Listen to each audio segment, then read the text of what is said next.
In today's society, the media is in constant contact with the public through social media, so this 24-hour accessibility plays a vital role in influencing the public's attitudes surrounding inclusion and informing stereotypes, which are best described as pictures in our head by founder Walter Lippmann since 1922.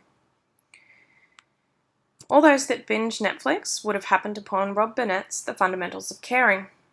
The purpose of this movie is to give viewers a snapshot into the life of a young adult with muscular dystrophy and explore his interactions with others. The movie, however, is portrayed through the eyes of Ben, who becomes Trevor's carer, and this limits the audience's understanding of what it is truly like to live with a disability by not allowing audiences to see Trevor's internalization. The movie follows Ben, played by Paul Rudd, who becomes a carer and finds himself in an interview to work with Trevor. As Trevor enters to meet Ben, he pretends to have an episode, and Ben's reaction here is very stereotypical to non-disabled persons, as he does not know what to do, despite that he is a trained carer and should know how to react in such a situation. As it turns out, Trevor was faking, and the audience soon realizes Trevor's rude sense of humor. At the start, Ben does not stand up to Trevor, as he displays the stereotypical view held by many non-disabled people that you cannot tell an impaired individual that they are being rude. As their relationship progresses, Ben lays this rude humour back onto Trevor, which displays to audiences that Ben sees no difference between the two of them. Throughout the movie, the director has made a number of selections to portray the challenges added to Trevor's life through his impairment. Trevor's mum is portrayed as an ableist, which is discrimination that favours non-disabled people, by not allowing Trevor to venture far from his home. Although she's doing this out of fear for her son's well-being, this further feeds the stereotype that disabled people can't be carefree. As a result, Trevor now experiences anxiety when faced with the idea of a road trip, and as Baglieri and Shapiro have written, impaired individuals should be the directors of their own lives, as they found that inclusivity leads to greater confidence in impaired individuals. When on the road, they stop in at the world's biggest bull, but there is no wheelchair access available, so Ben demands that the owners of the shop carry Trevor's chair up the stairs, as he shouldn't miss out based on his impairment.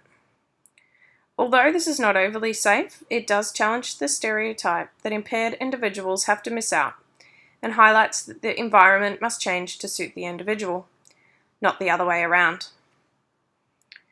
The World Health Organization highlights that disabilities are socially constructed, as society does not provide the services necessary for participation of impaired individuals, as displayed in this scene.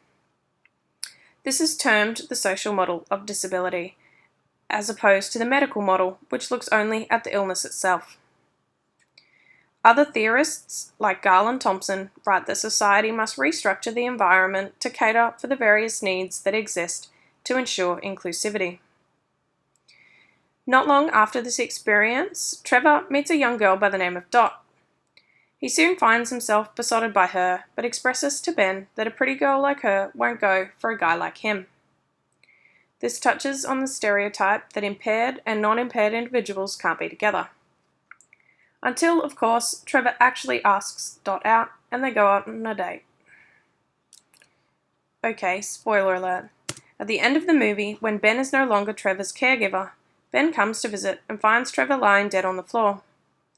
This is a stereotypical ending for such a film, as it plays on the audience's fear of death of the impaired individual, which features throughout the movie with instances like when Trevor pretends to choke on the Slim Jim. When Ben rushes to Trevor's side, the audience learns that Trevor was faking it, so the stereotypical ending is no more. Online, many have commented that overall this movie displays a relatively good portrayal of what it is like to live with an impairment. However, Shannon DeVito, an actress with muscular dystrophy, is one of many who was unhappy with the director's choice to fill Trevor's character with a non-disabled actor, as it ruins the authenticity of the portrayal. By analysing these portrayals in contemporary films, it is clear that there are both social and physical barriers that disabled people face, and although the intentions of The Fundamentals of Caring was to portray the life of a young adult with muscular dystrophy.